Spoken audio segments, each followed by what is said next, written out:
say. It then became a political slogan, so you've got the liberation as a liberty, the French revolutionary idea, that we have to be liberated from oppression, from violence, from... And I agree with that. Yeah, we don't want to be ruled by warlords who are oppressing us and locking us in cells like Putin did to that poor Navalny chap where he finally died. You know, if you speak out for human rights, in some cultures you get oppressed. If you talk about, I don't know, gay rights in a certain part of the world, you'll be like put in prison. I don't think that's right. Liberation for all of us to be enlightened. This is what I would say, is that you know, the highest form of freedom is to use our freedom wisely and reach enlightenment for the benefit of everyone. And then there's no violence involved. On the contrary, it helps add to the force field of non-violence, whereby the warlords and people eventually will join the party. You know, maybe in some future life. They'll realise that they were being naughty in this lifetime by causing so much suffering. I think we have to abstain from causing suffering to other people as well as to ourselves. And that's what liberation is about. It's liberation from suffering. That was Buddha's point. You know, life is suffering. Now, I don't regard that as an absolute ontological reflection that all life, always, everywhere, on every planet, always is about suffering. Therefore, the corollary would be, therefore, let's end all life, all manifestation, and just have total void everywhere. I don't think that's what Gautama was saying. It's certainly not what Maitreya would be saying. I think what Maitreya would focus on is more the positive affirmation of life, free of suffering. And we do that through love, which is what the word Maitreya means. Then we reach moksha, which is another word for enlightenment. Moksha is liberation from folly and ignorance. What I want this planet to be liberated from is ignorance. There's too much ignorance. And by the way, etymologically, the word ignorance is the origin of the word ignorance. So we all know people that whatever you say to them, they just ignore it. You tell them 10 times, they ignore it, and they keep doing whatever it is. Or, you know, they're ignorant people. And it's a difficult question, is how do you bring ignorant people to recognise and be aware and mindful of what they're doing? Because ignorance is the cause of suffering. Plato and Buddha agree on that. Avidya, not knowing, is what causes suffering, and not just for yourself but for others too. So that's why mindfulness is an eschatological duty for humanity. Eschatology means it's so important, it's to do with the last things. It's really, really important being mindful, because if we're not, we cause suffering to ourselves and others, and that's really not pleasant. If you've known suffering, you know what I'm talking about. Yes, so I've ended up, I've shared some words, and I hope that they're of benefit. They're interesting to reflect on. I want to share. I've got like another little section I want to do, but is there any questions or comments so far about the words at this point? Then I'll do my final closing bit after that. Yes, and I brought my dictionary so people can look at it later, you know, and I've got the updated version on the laptop with lots of new languages like Albanian and Pushtu and all kinds of stuff. Yeah. So I was just making a list of all the variants here, and I'm not even sure I got them all down, but I got 17 here. I'm sure you've got more there. Well, that's why I filmed it, so you've got a record. You'll get a copy of this. Great. Yeah. So, what's the best way to borrow one of the words you use, synthesize all this for ordinary people to just, you know, how can we take... How can you sum all this up in a soundbite? Sorry? How can you sum it all up in a soundbite? Is that what No. How can we apply, starting with the low-hanging fruits from all of this? Or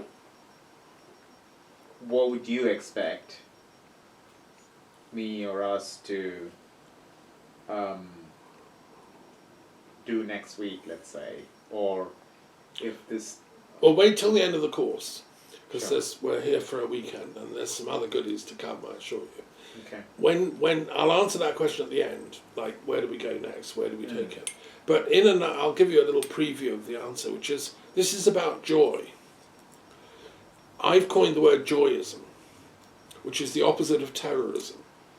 Terrorism is what's ruining the world, and we've got everyone talking about terrorism, you know, and bombs going off everywhere, and bleepers going, I mean, for God's sake, you know, we're going to get the terrorists, so we're going to do terrorism against them, and on and on and on. I'm saying let's change the conversation. Let's talk about joyism. How can I make those poor people in Gaza more joyful? How can I make those traumatic and traumatized post-Holocaust surviving Israeli people more joyful? How can I make the people of country X, Y, Z? What I want us to be doing, is, whether we're CEOs in business or in management or in school, education or in universities, is create a joyous world. This is incredibly joyful, what I'm sharing, because enlightenment brings bliss and happiness for us all. This is free. This is our real human essence. You don't need to take drugs or do a particular, you know, whatever, stand on your head for 30 years up the mountains. I'm a jnana yogi, so that means I practice intellectual yoga with as much devotion as if I was sitting in a cold river for 10 eons. What's on my intellectual head. yoga? Okay, it's a form of yoga. There's bhakti yoga, there's hatha yoga, pranayama yoga, karma yoga, and so on. Then there's jnana yoga, which is intellectual thinking. It's philosophy. It's the Indian word for philosophy, Right. which is intellecting. And that's what I think ultimately you've got to do if you're going to reach enlightenment. It's the final stop on the station before you get to Heathrow. But so joy, just be joyful. Spread that joy from your heart to your loved ones and let it radiate out. You mentioned the difference so you mentioned something about consciousness and conscience and how you wish it was the same thing. Yeah. Could you go through that just once more, because I couldn't really... Okay, so this is just because I live in France, and I've talked to French scholars and intellectuals about what is their word for consciousness. It's such a big thing in Western intellectual circles. I've been to endless conferences on the nature of consciousness, and they have, you know, people studying all kinds of stuff. The French don't have the word consciousness. They only have the word la conscience, which is our word conscience, right? So the French don't bother with all that consciousness studies stuff. They're interested in conscience, which is what is right and what is wrong, what is good, what is joyful, what brings you peace. And I'm saying, if only the Anglo-American world, which is so obsessed with consciousness studies, could take a leaf from the French intellectuals and look at conscience. You know, we might stop bombing people we don't like, you know. Yeah, so it's that not just deep knowing full stop, but deep knowing of right and wrong. Yeah, it's about ethics, it's applied ethics, which is another huge part of enlightenment, because one of the fail-safe tests on enlightenment is somebody claiming to be enlightened. I mean, now it's a thing, you know, you can set up courses, and yet the people don't act in an ethical way. They misuse their power, they do all kinds of wrong stuff. By Rolls-Royce. Well, for instance, you know, like poor old Rajneesh in the end. Yeah, I mean, a yeah. pretty enlightened guy, but he was corrupted by the circle around him, and he wasn't strong enough to stop it. If he'd have been, he was doing too much the Indian, samadhi, you know, like he knew his circle were doing wrong stuff, even poisoning people and things. He should have intervened at that point. Yeah. But he had to be in his bonnet about being anti-Christian and anti the West, so he thought he was the great guru coming to bring enlightenment to the West. Well, he should have actually read some of what the West has to offer too. He would have learned a bit more. Some of his earlier stuff was interesting, but then later it just went into guru stardom, which is, I don't think is a sign of enlightenment. I think in the Sufi tradition we say that the guy really enlightened is the guy just you know, the humble guy, maybe begging on the street or doing street drawing or playing a balalaika or something. It's not the guy in the posh hotel with a conference of 6,000 people, you know. Yeah, I always felt like proper this hardcore materialism and being enlightened and being joyful just don't gel. Okay, to a certain extent they give you comfort, but beyond that it seems to be a waste. Well, I mean, who needs, you know, 40 Rolls Royces? I mean, just one's enough, isn't it? Yeah. Good. How long am I supposed to ask questions? Well, Keep going. As many as you need. No, I think I No, just I wanted to understand. make an observation. go for it. Some of my life I've wondered why people say, you have no nous. And I wondered what nous came from, and I've just checked it, because Thomas mentioned that nous was the highest point of the intellect. And it does say it in Google. Nous means the highest form of intellect. Haven't you heard the expression? I've heard You have no business nous, have you? And Yeah. all it means is Yeah. common sense in Yeah. English. Yeah. But in that stuff, Yeah, it comes from it's- Aristotle's Yeah. term for divine intellect Yeah. of enlightenment, so that's quite an interesting thing. I always Yes. thought it was something to do with intuition, but it's more than that. Like, what is it? Sorry, I don't. Well, nous is the pronunciation of the original. and Nous or nous, whichever Yeah. way you want to say it. It means it's your immortal intellect, which survives after death. How do you spell it? N-O-U-S? N-O-U-S. Yeah, just I know US. In French Yeah. it means we, but it's not the French translation that I'm talking about. No, it's I'm it's talking different. about the But yeah, it's a very important principle. And the philosophers of Can Islam... I just pause you for Yeah. a minute? Go for it. You see, this is it here. Listen to it, Elijah. Yeah. Nous. Nous. People would say to you, Yeah. It's if you have no common sense or you act stupid, say you have no nous, have you? Yeah. No, I understood that word as having tact, but Common Yes. sense, clearly it's practical more than intelligence. Yeah, If he had any nous being at all, streetwise now. is he another would way of sell putting Yeah. the film rights. That's just a sentence, an example. If he had any nous at all, he would sell the film rights. And that's the informal British explanation, but the philosophical one is the mind or the intellect. Thank you. Okay, good. I want to do a little exercise and then I'm going to finish with some final observations. And the exercise is taken from a book of mine here. So this is called Magical Peace Thinking. And it's drawn up as a handbook of skills for practitioners and theoreticians. Because what I'm talking about here in this Enlightenments course is how we can actualize the Enlightenment potential within everybody, ourselves included, to its maximum highest potential, and then we can transform the planet to a peace-loving planet.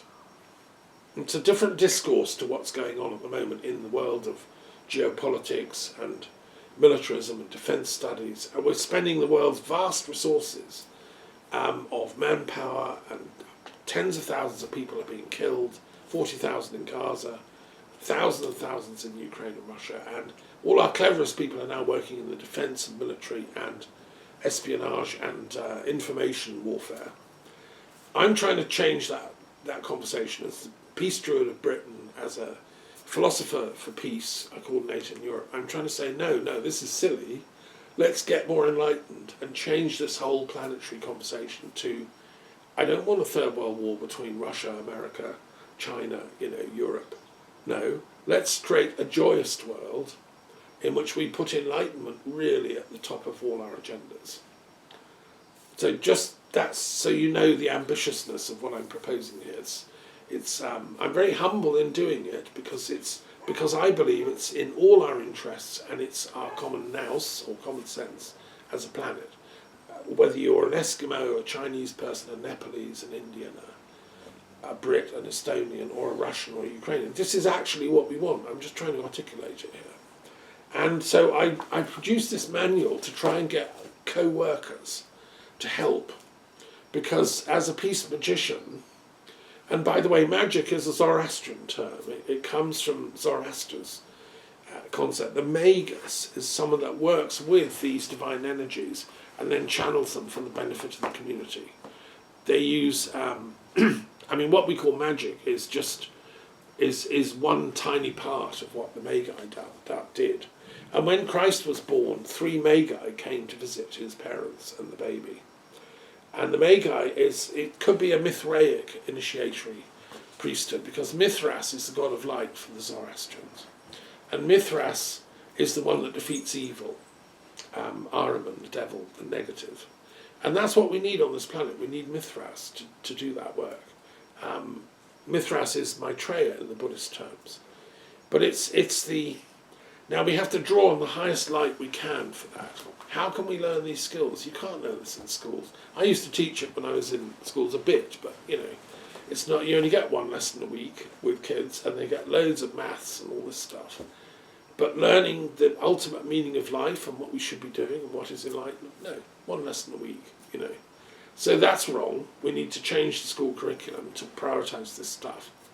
And kids love magic. Look at Hogwarts and everyone wants to be like Hermione and all this, and Harry Potter and things. So I'm saying there are 2 interesting fields of study. There's magic studies, which is like what the Hogwarts curriculum, and then there's peace studies, which is all about conflict and peace. And they're both really separate fields. Nobody's ever thought of bringing them together. But because I'm the Peace Druid of Britain, and by the way, Druid is the Celtic word for a magician, in the deepest sense of the term, a magus.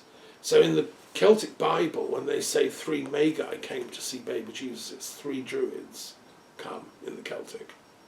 So as the Peace Druid of Britain and Europe, I'm saying, let's bring these 2 things together. Peace here, conflict and violence and non-violence, and magic here, in all its meanings, like learning how to operate in the ocean of enlightenments. That'd be a summing up of what is magic, right? So what I've done is 53 exercises, and I'm going to take you on a guided meditation, just time out for a little bit, right? This one is from exercise 2. It's a book of practical, it's a manual, right? You can ideally work through it with your partner, wife, husband, best friend, whatever, sister. This is exercise 2. It's called Goodwill and Peace Magic. And in each of these 51 practices, I'm trying to get across a particular thing to work with, an energy. This is goodwill. So sit comfortably. There's first some key thoughts, right? And then we'll do the exercise. Goodwill is an ancient and recognised component of all peace magic since time immemorial.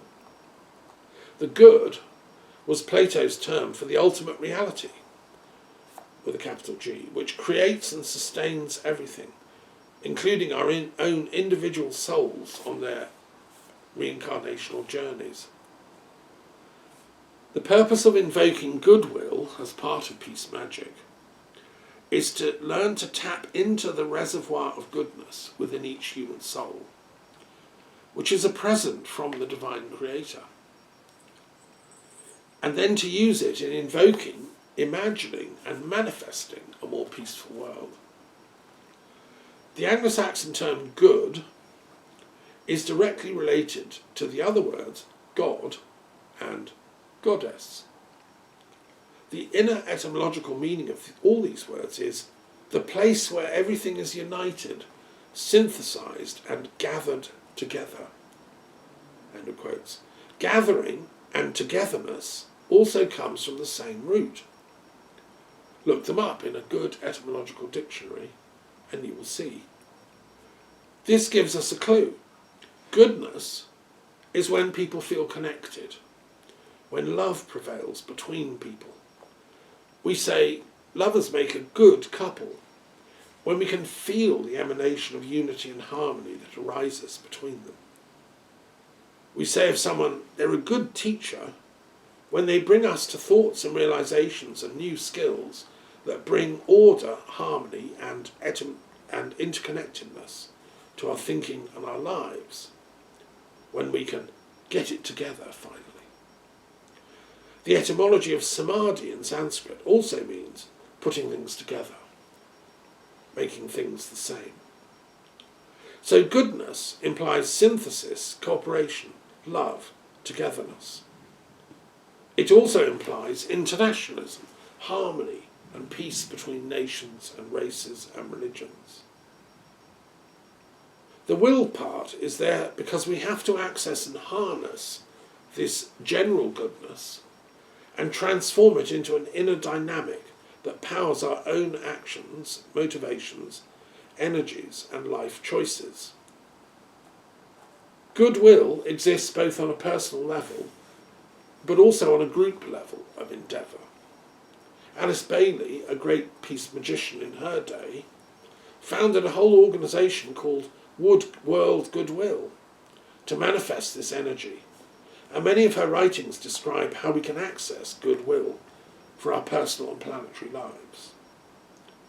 To gain peace, the collectivity of humanity has to actualise goodwill, personally, and as a group field, in the normal daily lives and relationships we weave. Once we find the energy of goodwill within ourselves, we can learn to navigate that as groups and institutions. Then we're on the path to manifesting a kingdom of peace, called by Christ the kingdom of God. He also talked in his main prayer of us humans learning to do God's will on earth as it is in heaven. What he meant was actualising goodwill in everyday social reality. The actualisation of goodwill can also be called love. If goodwill is not present with love, it is more likely to be lust or mere passion. The magic of goodwill is that it can transform even the most difficult situations. Sprinkle it as fairy dust from the heart and watch the magic happening. Right, so now is the exercise. That's my key thoughts, right, for this concept of goodwill. Okay, so it's like a guided visualization. Just close your eyes, put your pen and paper down, and sit comfortably, and start with a couple of deep breaths.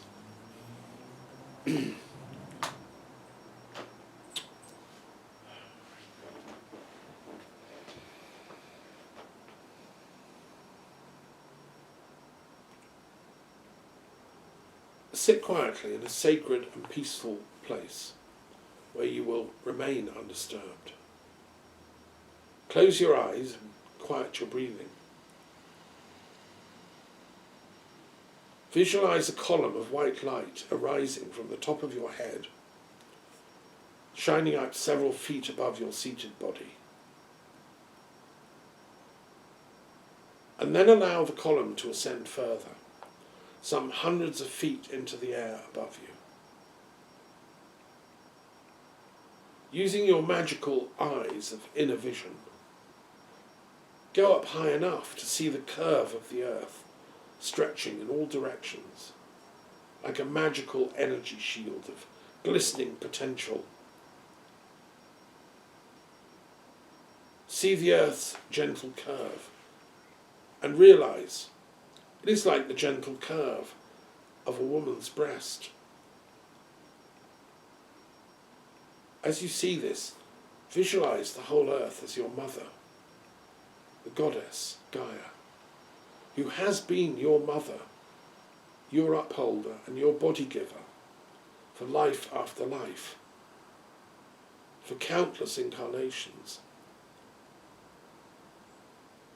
Allow your heart to feel love and gratitude and awe for this divine being we call Mother Earth.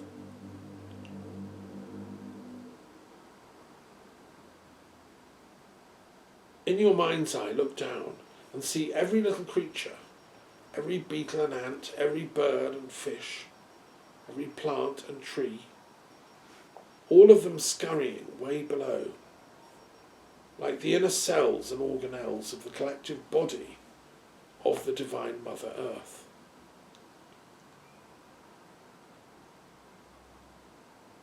Allow goodwill towards all this scurrying and plentiful life to arise, welling up within you.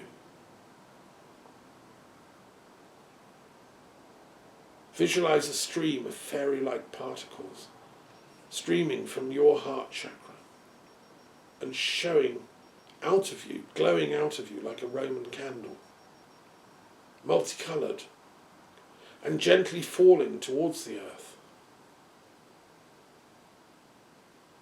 Visualize that each one is a particle of goodwill and send them down like snowflakes to land where they will on the earth.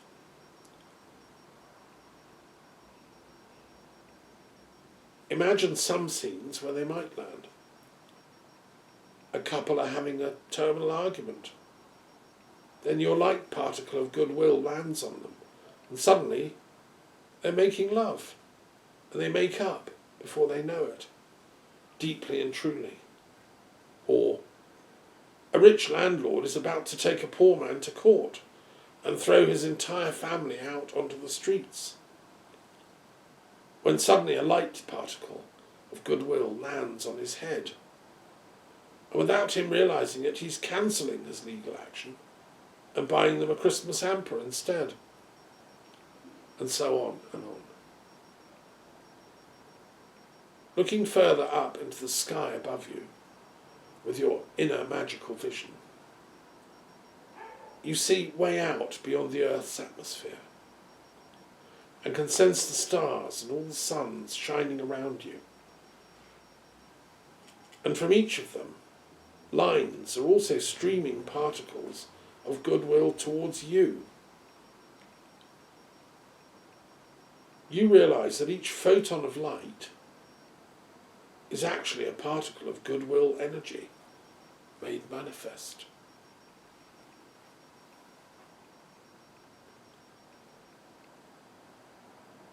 Allow the visualization to unfold where it will.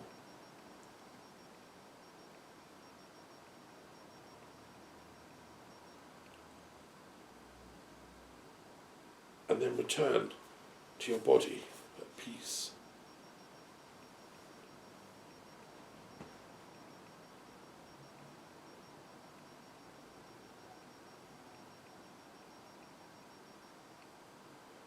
And the image which goes with this exercise is, by seeing light energy as goodwill made manifest,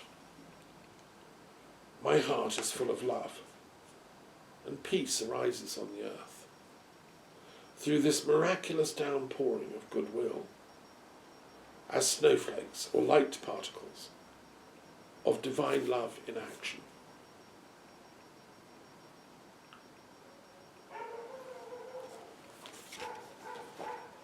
And then that's half the chapter. When you're ready, come back into this world. I will end with a couple of quotes from past magical thinkers. A famous woman called Diane Fortune, who wrote some marvellous books about this, said, "Magic is the art of causing changes in consciousness to occur in accordance with the will." Sorry, will you repeat that? Magic is the art of causing changes in consciousness to occur in accordance with the will.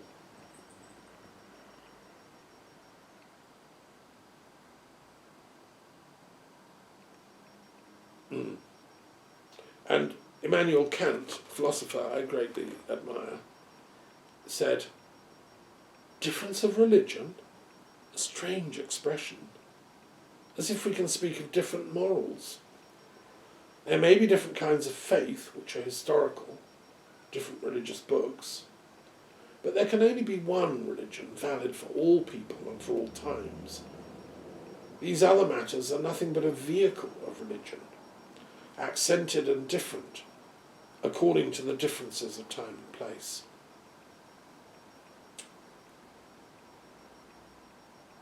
And I want to end this section with a quote from my own father, actually, George Nigel Daffern, who was a philosopher of management, and he lived from 1911 to 1974.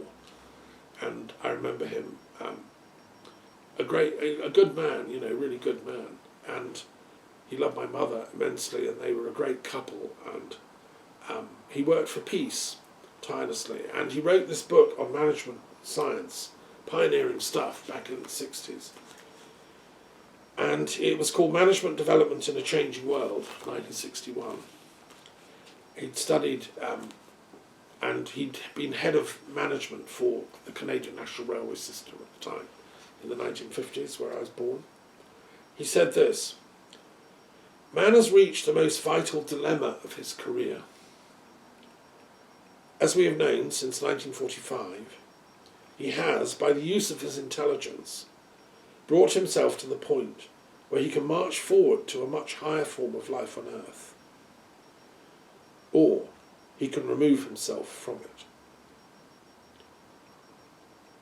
And Dad's vision was that if we could get management and business and the economy in a just and righteous mode, producing products that people need and in a way that don't damage the environment and that help people, that would be a big shift in the right direction.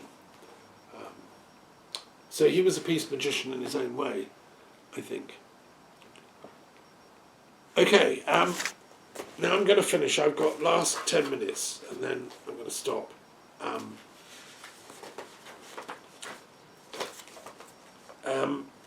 This is looking forward to tomorrow, okay?